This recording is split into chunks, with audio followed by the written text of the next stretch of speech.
I was reading bedtime stories to my daughter Emma when the police arrived at our front door. Through her bedroom window, I could see the flashing lights in our driveway as officers approached the house. "Daddy, why are the police here?" Emma asked, looking up from her picture book. "They're probably just checking on something, sweetheart," I said, kissing her forehead. "Stay here and keep reading. I'll be right back." What I didn't tell my 7-year-old daughter was that her mother had just filed a restraining order claiming I was physically abusing both her and Emma.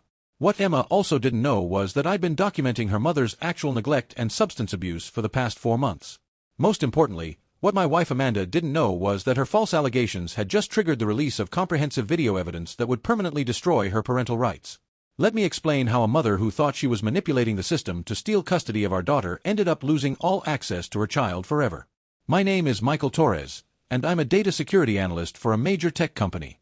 My job involves protecting digital assets from internal threats and documenting security breaches with forensic precision. When I applied those same protective protocols to my family situation, the results were devastating for Amanda. Amanda's behavior had been deteriorating for months. Her affair with Craig, a bartender from her favorite nightclub, had escalated from weekend disappearances to bringing him into our home while Emma was present. More concerning was her increasing alcohol consumption and what appeared to be recreational drug use. The breaking point came when I returned from a business trip to find Emma, hungry and dirty, sitting alone in the living room while Amanda was unconscious on the couch at 3 p.m. on a Tuesday. That's when I installed the comprehensive security system. The setup was thorough but invisible. Motion-activated cameras in every room except bedrooms and bathrooms, audio recording in common areas, and cloud-based storage that Amanda couldn't access or delete. Everything was completely legal under our state's home security laws. Over 12 weeks, the system documented a pattern of neglect that would horrify any family court judge. Amanda leaving 7-year-old Emma alone for hours while she met Craig at bars. Amanda drinking wine while driving Emma to school. Amanda passed out drunk while Emma made her own dinner from whatever she could find in the kitchen. Amanda bringing strange men to our house during overnight visits when she thought I was traveling. Most damning was the footage of Amanda coaching Emma to lie about Daddy being mean and Daddy hurting Mommy, practice sessions for false abuse allegations Amanda was planning to file. But Amanda made her move before I could address the situation privately. The police officers at my door were courteous but firm. "Mr. Torres, we have a restraining order requiring you to leave this residence immediately. You're also barred from contact with your daughter pending a custody hearing." "I understand," I said calmly, handing them my house keys.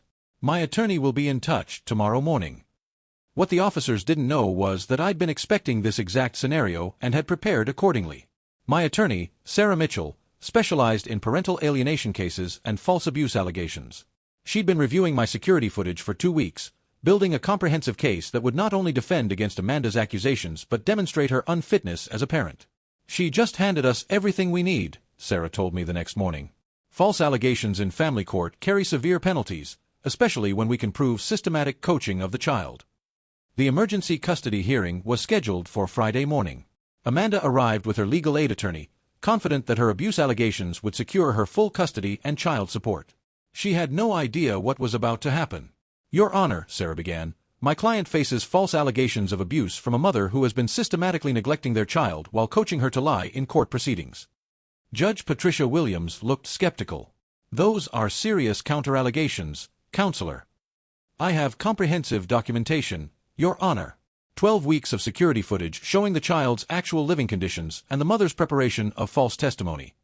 The first video clip showed Amanda leaving Emma alone at 7 p.m. to meet Craig, not returning until 2 a.m. while our daughter ate cereal for dinner and put herself to bed.